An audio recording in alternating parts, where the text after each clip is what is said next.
We believe that connectivity is a human right, and that connectivity can't just be a privilege for some of the rich and powerful. It needs to be something that everyone shares.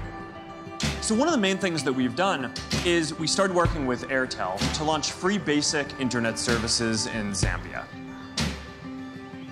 And for the first time, hundreds of thousands of people started to get access to some basic services for health, education, jobs, communication. And we started to hear some pretty amazing stories. I started with 200 chickens, and my current production is 1,000. And this is all because information is just at the fingertips. The internet has so much information about what's going on in the world, what's new. Facebook, networking with people, meeting different people. You know, it's empowering. When I went to Wikipedia and Google, it's like the whole world was unfolding before me. So we've started working with operators in a few countries. In India, of 1.1 billion people, only 15% are online. And so we find Mark Zuckerberg visiting students in a village on the outskirts of New Delhi. The meeting saw President-elect Joko talk to Zuckerberg on how Indonesia can benefit. Starting today, people all across Colombia are going to be able to access free tools around health and education. You know, when I was starting Facebook, I was just in a dorm room doing that. I mean, who are all the people who probably could be building services that, you know, the world is robbed of those services because those people don't have the tools that they need to go build those things? You're not just helping the people who don't have access to the internet today, you really are improving the world for everyone else, too. That really is the thing that drives me. Connecting the world, giving everyone a voice.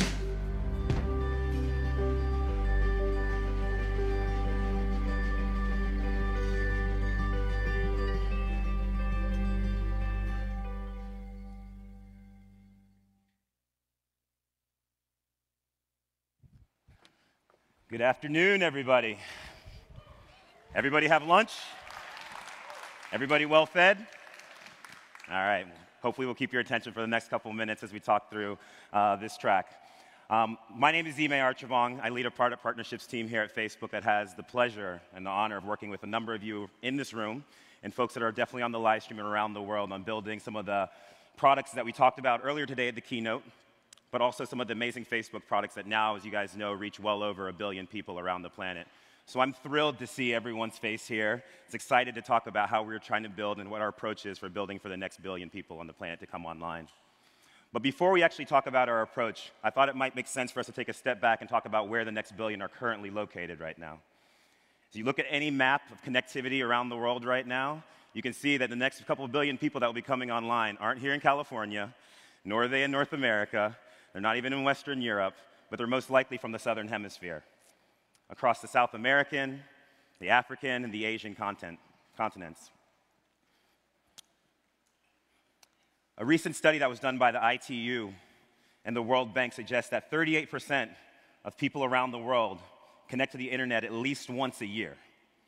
Even that is highly concentrated because you then start looking at North America, you look at Western Europe, and the connectivity rates there number around 78%. The rest of the world, that number drops down to 32%. And this is the same rest of the world where 94% of the global offline population currently live. So if you're wired like me or wired like anyone who cares about this, you're asking yourself, why is there such a massive disconnect? What are the barriers to connectivity? They're actually pretty well known, but they vary from country to country and from region to region. Sometimes it's political barriers. Sometimes it's infrastructure barriers. Oftentimes it's economic barriers. But the barrier that we, from a Facebook perspective, and that we're trying to work with folks around the world with to tackle, is one that we think we're uniquely situated to do as developers. And that's the awareness barrier. So when we take and we travel and we go around and we talk to folks and ask them, you have a connected device there. Do you want the internet on your mobile phone or on your tablet? They'll often say no. Why would I want the internet on my tablet? But then you turn around and you ask the exact same person if they want Facebook or if they want WhatsApp or if they want Messenger or they want any other relevant service to them, they'll immediately raise their hand and say, absolutely yes, like we want that service on our mobile device. So that's what we're talking about when we talk about the awareness barrier. There's just a massive disconnect right now and a delta that exists from people's understanding of what the internet is and how they can leverage it to share their ideas and their creativity with the world, and hopefully improve their lives and improve the lives of the family and the community around them. So that's what we want to attack. As you guys saw from the video, and you hopefully know, we've been talking about our efforts in that for the last couple of months, if not over a year now at this point, called Internet.org. So for those of you that don't know, really quickly, Internet.org is a Facebook-led initiative to connect the 2/3 of the people on the planet that aren't yet connected to the Internet.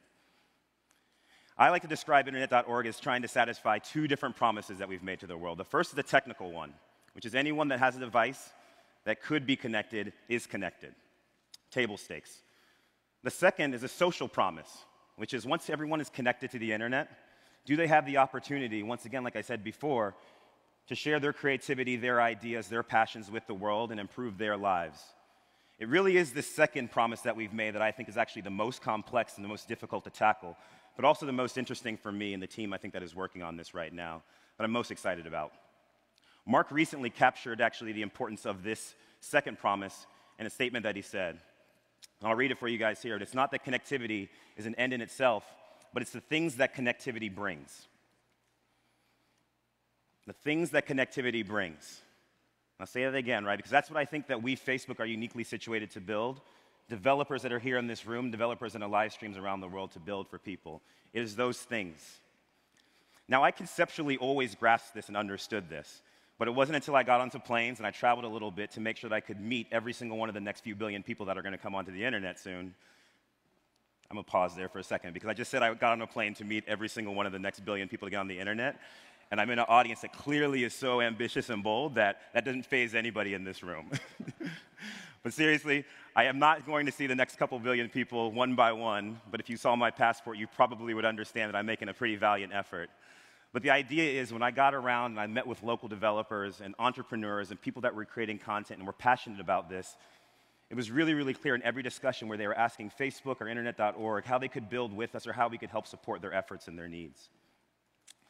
One of the things that I walked away with from a lot of these travels is the understanding that in addition to people that are focused on this mission, it is going to be the local developers and the entrepreneurs that are unlocking and building the life-changing and the life-altering experiences that the next few billion people that are coming onto the Internet will see in the future. Like Chasinga.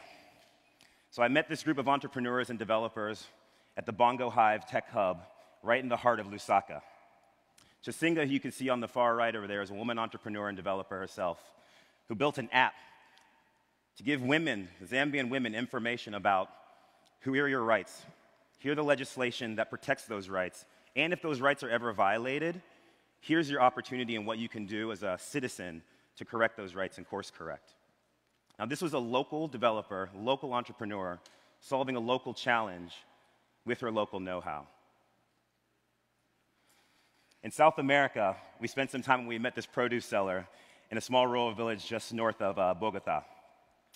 And she wasn't interested. She had a smartphone, but she wasn't interested in using her smartphone to connect via Facebook or WhatsApp to her friends and her family and her young kids that she talked about. But what she was most interested in using her smartphone and internet connectivity for was efficiently pricing the goods that she was selling every single day to make sure that she could maximize her profits. Right now, the way that system is done was broken. It's analog, somewhat old school. But the owner of the market every single day would walk in, post a piece of paper with the pricing of the produce, and all the different sellers would come around and have to take their pricing from that sheet without any transparency into how much they could sell that same piece of fruit for down the street at a different market or the town over. So by the end of our conversation with this woman, she had challenged us and essentially every other developer around the world to make that experience more digital in addition and add more transparency so that she could maximize her profits. In India, it was a social entrepreneur that inspired us, a gentleman named Karthik. In 2011, the World Health Organization estimated that across all of India, about 100 million units of blood were needed. Now, this is a demand that could be satisfied by a small percentage of the online population at the time. So Karthik saw an opportunity.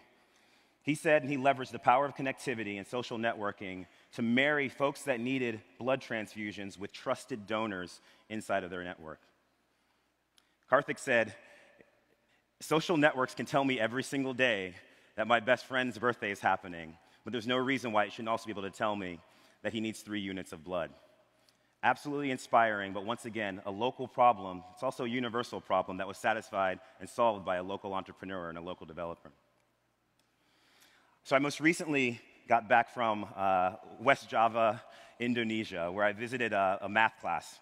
And I don't know how many of you are 70s and 80s babies, if not even older, but the most sophisticated piece of technology when I was in high school in math class was a TI-81 that we all thought we were very cool because we were able to program games on it.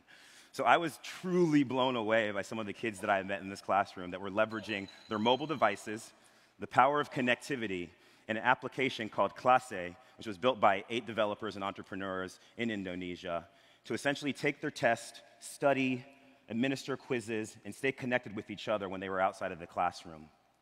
Incredibly inspiring experience for me to know that the power of connectivity and what it can do when you marry local developers to that for the rest of the world, the next few billion to come online in the space of education. In fact, the Value of Connectivity report that was launched by Deloitte earlier this year suggests that by just simply bringing connectivity around the rest of the world to on par of what it is in North America and Western Europe, we have the opportunity to create 140 million new jobs across the regions. We have the opportunity to give almost 700 million students and people that want to learn the power and the access to have affordable, effective teaching tools for them to further their education and to learn. Those are huge numbers, and the potential there is massive. So I'm extremely excited about how we're trying to tackle it right now. So I wanted to take a second to talk about the 2 different initiatives that we are doing to figure out how to connect the 100% of the people that are currently unconnected. The first right now is Connectivity Labs, and I won't say too much about this. But in total, when we look across the world, that the people that aren't yet connected, there's about 10% that live in areas that are rural, where the infrastructure to deliver the internet doesn't yet exist. So these are our efforts in that space to try to deliver internet to them and lay some of the next generation infrastructure. The place where we're spending a tremendous amount of our time right now and thought is free basic services. So once again, if we had I saw some hands go up when I asked for 70s and 80s babies, but if you were in the US and you knew about popcorn, anyone? And I'm not talking about the delicious snack that we all have.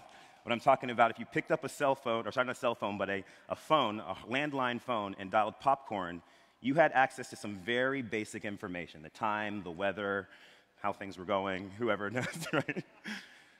This is our version of that in the digital age. If anyone who has a device and it has connectivity and they have the internet, how can they get access to free basic services that are fundamental and hopefully will improve their lives and give them the opportunity to share their creativity and ideas with the world? According to our calculations right now, about 90% of the world's global offline population live within at least range of a 2G cell phone tower. So these are our efforts really to work with the existing mobile ecosystem, with the carriers, with the operators, to figure out how we can deliver affordable internet and free basic services to that population. And so far, so good.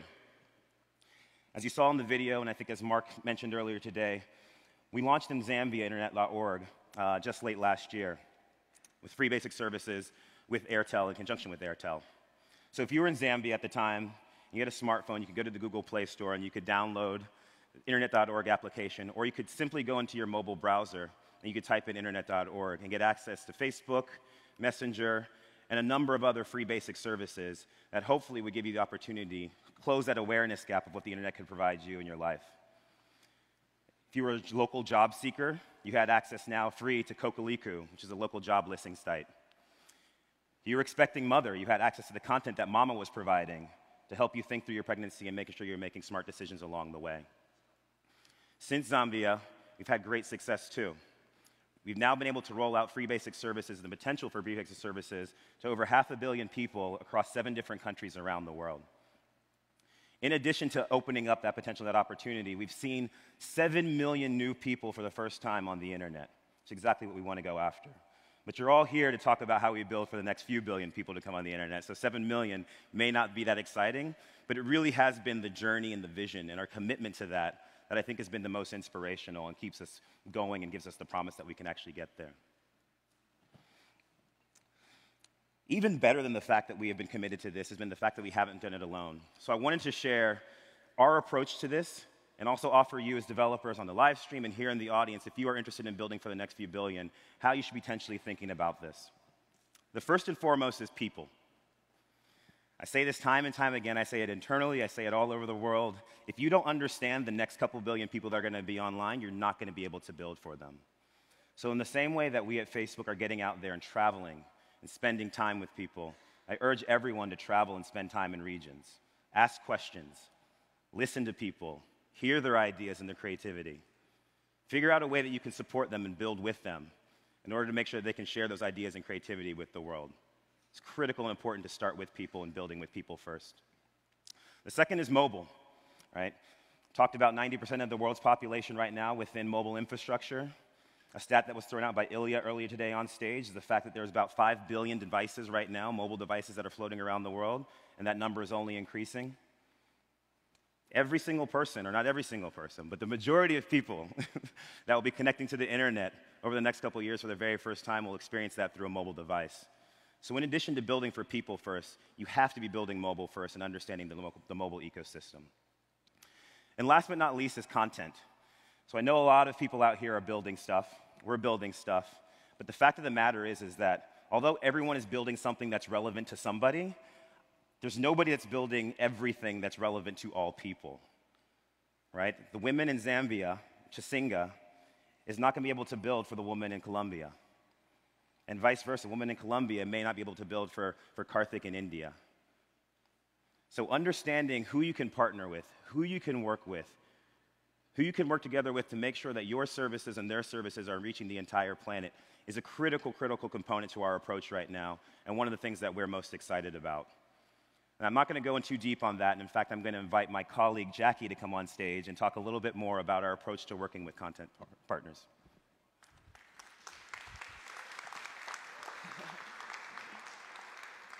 Thank you, Ime, for that introduction. I am so excited to be here today. Hopefully you guys are as well. Well, my name is Jackie Chang, and I work on Internet.org content partnerships. How many of you people remember what life was like before the internet? You guys all were here on the internet? Well, it wasn't easy. I was in middle school, and my life revolved around the library. Every time I had a report, every time I had a project, my mom would drive me over to the library, drop me off, and I would spend hours using microfiche to look up news articles, the Dewey Decimal System for books. Do you guys remember that? Well, after hours of research, I would always end up one book short.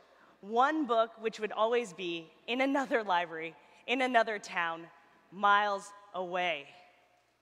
Well, everything changed when a few savvy developers introduced some amazing services. AOL, Lycos, Alta Vista. These were my first experiences of the internet. With Messenger and chat rooms, I was able to collaborate with classmates in ways I was never able to do before. And with search, well, the whole world opened up. No longer was I confined to what a physical library contained. I had the world's library at my fingertips. And that's when I had my aha moment. The moment when I realized why the internet mattered and why it was personally relevant to me. And I believe that everybody should have the opportunity to experience the same, which is why I work on free basic services, and also why I'm here to talk to you today about how we're going to make the internet relevant to the next billion through content. So hopefully you guys recognize this by now. This is Internet.org, and it's the vehicle for which we're able to deliver free basic services to both smartphones and feature phones. Mobile operators make it possible for us to put this into the hands of millions and hopefully billions of people. And that's because of two things. One, the infrastructure that they built, 90% of the world's population living within cell range. And two, they're the ones who are making these services free. And we're working with them to keep this sustainable so we can continue to offer these basic services. So ultimately, mobile operators are the one who drive the accessibility piece of this, which has allowed us to focus on driving awareness for the internet. Now, how do we drive awareness?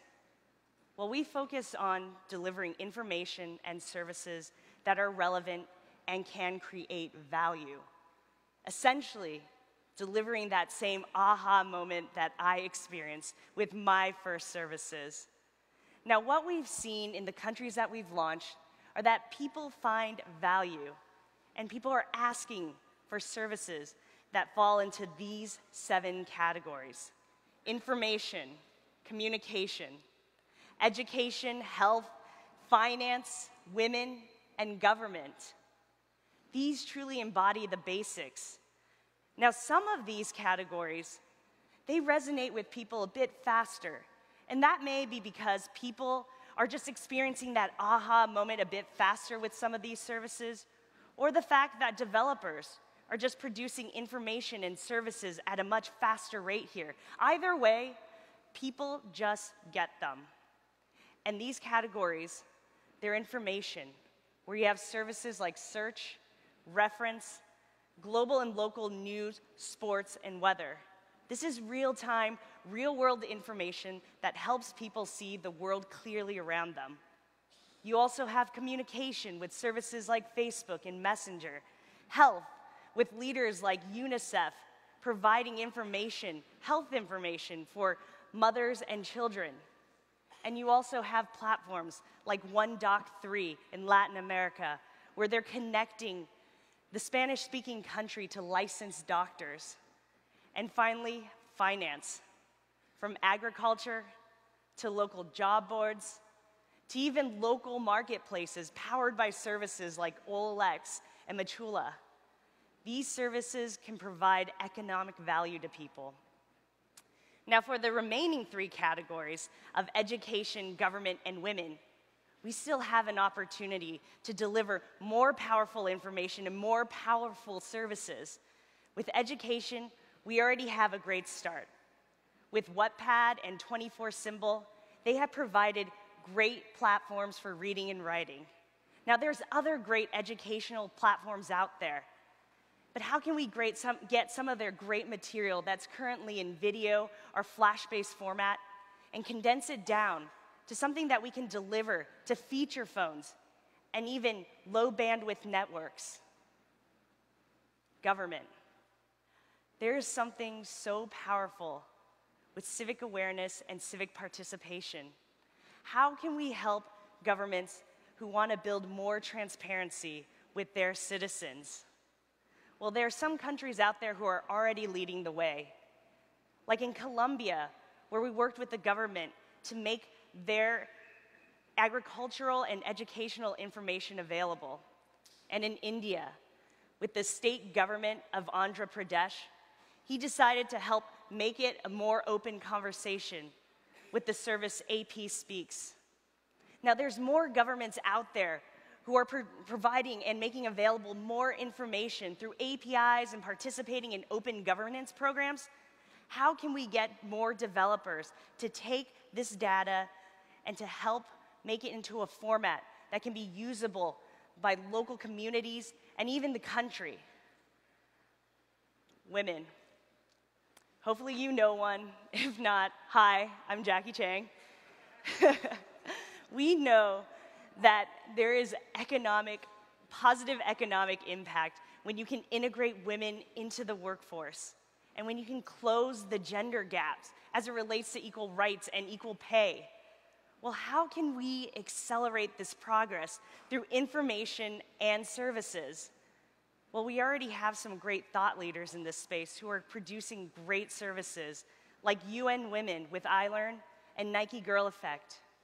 But how can we create further dialogue at a local level and perhaps pull together opportunities that are targeted to women in specific countries and specific communities? How can we get more information into the hands of women all over the world to empower them? Well, even though we have some opportunities to grow, not only with these 3 categories, but with all, I don't want to take away from the fact that we have been making progress. 80 services by 80 partners across 7 countries. This list truly embodies diversity. Diversity in information and diversity in the people that they're trying to reach. You have large established brands who are leaders in their space, like ESPN and AccuWeather.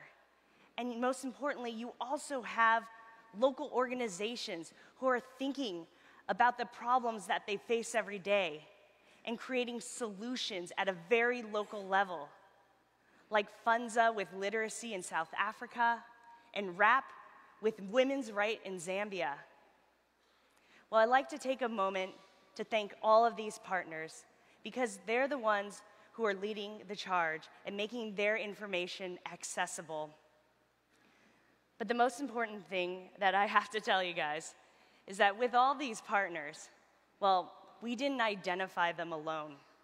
We've been using a lot of resources, and we have also been using a lot of sources who have been providing us input and feedback, like topic experts, like Baby Center and Mama, who understand maternal health, DAI and microfinance opportunity, who understand economic development through financial literacy. We're also working with researchers who tell us what services are popular and what services people want in specific countries, and local incubators who help identify the grassroots and or locally grown services that are developing innovations to solve their local problems, governments, and also, most importantly, people. From what Ime shared earlier with the travels, and even our research teams who are going into market, we really want to understand what people want. People from urban areas, people from rural areas, any walk of life, we want to understand within a country what are the services that are going to impact them and what are the services that they want. And for all the services that we have yet to identify and all the information that hasn't been thought of, well, we're looking to support and identify those as well. With the Innovation Challenge that we introduced in India last year, we were encouraging local developers through cash prizes to create applications to address issues in communities such as women, students, migrant workers, and farmers. We're also holding workshops with local social change organizations.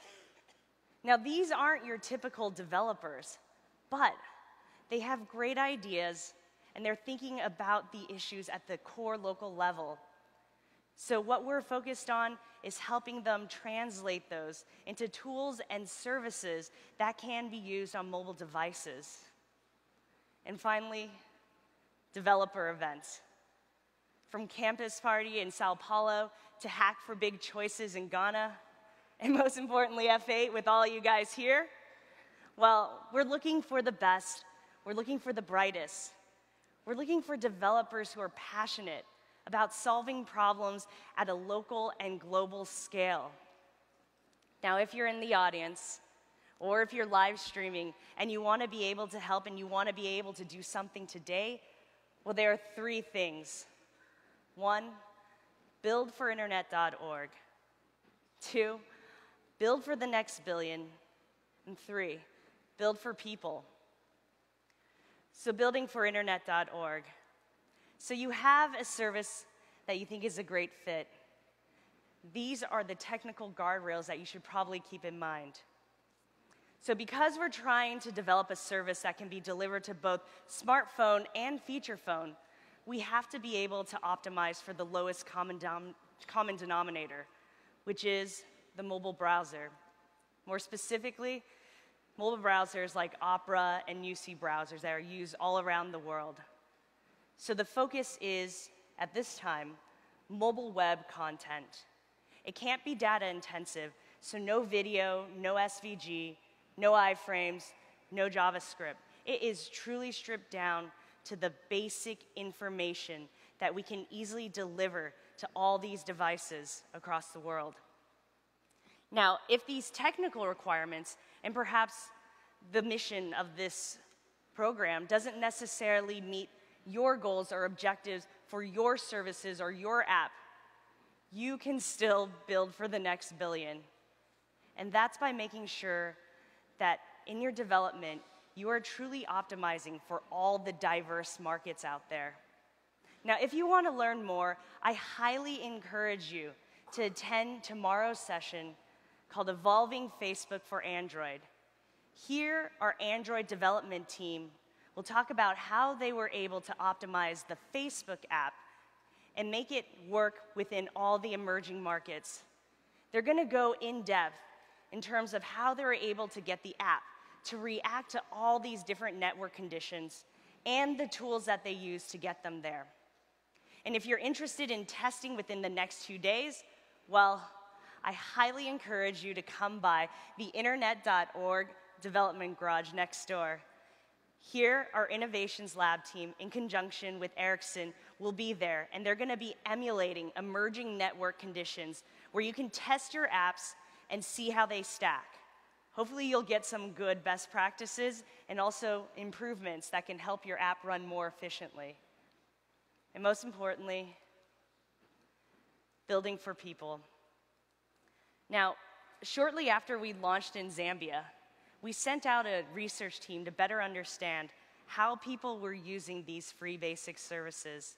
And when they came back, they shared some pretty amazing stories. One in particular was of a teacher who was integrating the services into his curriculum to benefit his students. Now, what that struck me, and what that also put into perspective, is the fact that you as developers, you don't have to create the next innovative or groundbreaking service. It's really about helping to get incremental information, basic information, into the hands of people. Because people are going to be the ones who are going to be doing the brilliant things to help their communities and create change with that. And so if you want to help, consider the people, the institutions, the governments that we talked about earlier. All of these folks have great and valuable information. And some of them, they may not have the resources, they may not have the infrastructure, or even the tools to translate that into simple information that can go onto mobile. In the next couple of months, we're going to think about ways and share ways with you guys for you to connect onto these types of projects. But in the meantime, if you're interested, if you have tools, visit the internet.org developer garage. We're going to be here in the next 2 days. Come here and talk to us. If you have a service that you think is a fit, come talk to us if you know of a service that's a fit. Come talk to us. If you have tools, if you have resources, and you want to help, come talk to us. We'll be there. I'll be smiling, and I can't wait to talk to you. So hopefully, I will see you guys in the next 2 days. But right now, I'd like to thank you guys for taking time in this session to learn more about internet.org. If you have questions, please come by to the internet.org developer garage. We'll also be demoing a lot of the experiences in all these different countries so you can see how they're working there. So thank you again.